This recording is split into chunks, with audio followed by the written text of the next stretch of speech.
Hello बच्चों, आज हम थर्मोडायनेमिक्स के अगले वीडियो में बात करने वाले हैं बहुत ही इम्पॉर्टेंट टॉपिक जो है कि आपका समतापीय प्रक्रम, जिसको बोलते हैं आपका आइसोथर्मल प्रोसेस। ठीक है बच्चों, चलिए आगे देखते हैं, इसको समझते हैं धीरे धीरे क्या है हमारा समतापी प्रक्रम और आइसोथर्मल प्रोसेस। जैसे कि आपको नाम से पता चल रहा होगा कि समतापीय समतापीय समझ में आ रहा होगा। सम मतलब समान, ताप मतलब ताप, यानी कि ऐसा प्रक्रम जिसमें क्या होता है बच्चों, ताप क्या होता है हमारा समान होता है। देखिए डेफिनेशन लिखी हुई है हमारी, जब किसी निकाय की अवस्था में परिवर्तन इस प्रकार होता है कि परिवर्तन के दौरान किया गया परिवर्तन के दौरान निकाय का ताप स्थिर रहे, तो इस प्रकार के परिवर्तन को समतापीय परिवर्तन अथवा समतापीय प्रक्रम कहते हैं।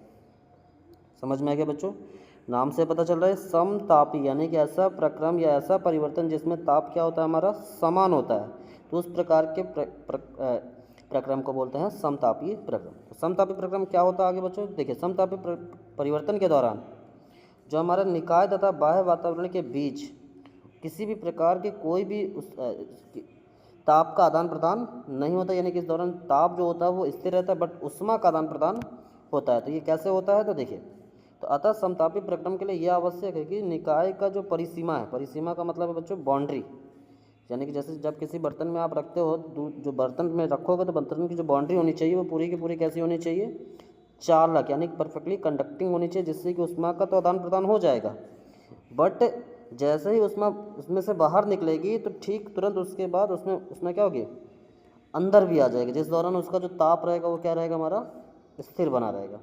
और दूसरी क्या आवश्यक होता है कि जो परिवर्तन होता है इतना धीरे धीरे होता है जिससे कि वातावरण के मध्य जो उष्मा का आदान प्रदान के लिए समय मिल जाता है, और जिससे कि ताप जो होता है वो हमारा नियत रह जाता है। ठीक है बच्चों, समझ में आ गया होगा। तो इसलिए चालकता की कमी को समय से पूरा करने के उद्देश्य में परिवर्तन धीरे धीरे करते हैं, इसी को बोलते हैं समतापीय प्रक्रम। तो समतापीय प्रक्रम के लिए क्या बच्चों, हमारा एक कार्य होता है जो बहुत ही इंपॉर्टेंट फार्मूला है। तो देखिए, समतापी प्रक्रम में किया गया कार्य बहुत ही इंपॉर्टेंट फार्मूला है हमारे बच्चों थर्मोडायनेमिक्स के लिए। तो समतापी प्रक्रम में जो कार्य होता है उसके लिए फार्मूला क्या होता है वो हम देखते हैं। तो देखिए, समतापी प्रक्रम के बारे में हमने बता दिया है कि समतापी प्रसार ऐसा प्रसार होता है जो निकाय द्वारा बाह्य दाब के विरुद्ध कार्य किया जाता है। अब इसी में हम क्या करते हैं, कार्य देखते हैं क्या होता है इसके लिए सूत्र। तो अल्प आयतन में परिवर्तन, यदि हम क्या करते हैं, यदि हम कार्य में अल्प आयतन में परिवर्तन करें, तो अल्प आयतन में परिवर्तन के दौरान कृत कार्य, तो कार्य के लिए अभी हमने आपको बताया है dW बराबर P इंटू डेल्टा वी। तो P इंटू डेल्टा वी कहाँ से मिलेगा बच्चों कि ए डैश, देखिए ग्राफ में दिया हुआ क्षेत्रफल A dash B dash C dash और डी डैश का क्षेत्रफल, तो A dash B dash C dash और डी डैश का क्षेत्रफल। तो यानी कि अब चूँकि छोटे से पार्ट का है, तो हम पूरे प्रक्रम के दौरान यदि हम देखेंगे कहाँ से कहाँ तक, V1 से V2 तक की यदि हम बात करेंगे, V1 से V2 तक में, तो W इंटीग्रेशन कर देंगे, तो W बराबर V1 टू V2, तो DW, तो V1 से V2 DW का मान यहाँ से हमने रख दिया, तो ये क्या हो गया PdV।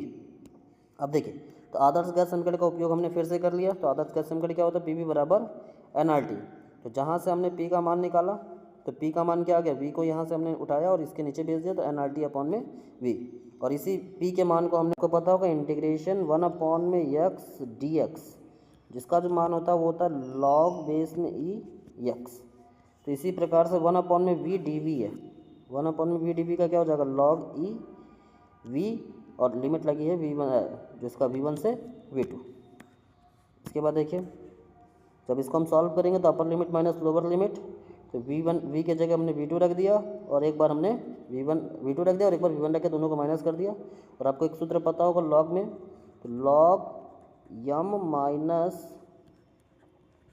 लॉग यन, ये होता है लॉग यम बाई यन। और इसी तरीके से गुणा में होगा प्लस होता तो वो गुणा में चला जाता है, तो लॉग यम प्लस लॉग एन बराबर, सॉरी बच्चों, यन बराबर लॉग यम इंटू यन। ठीक है, तो इसी से हमने ये लिख दिया लॉग ई V2 से V2 अपॉन में V1। और यहाँ पर चूंकि बेस में ई है तो यानी कि लिखा जब लघु गुणक के आधार ई का आधार ई को आधार 10 में परिवर्तन करते हैं तो हमें उसमें क्या करना पड़ता है, तो हमें उसमें 2.303 का गुणा करते हैं।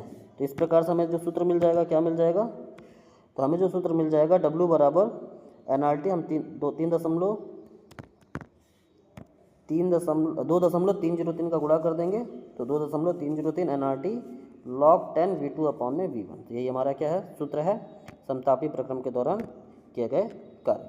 ओके बच्चों।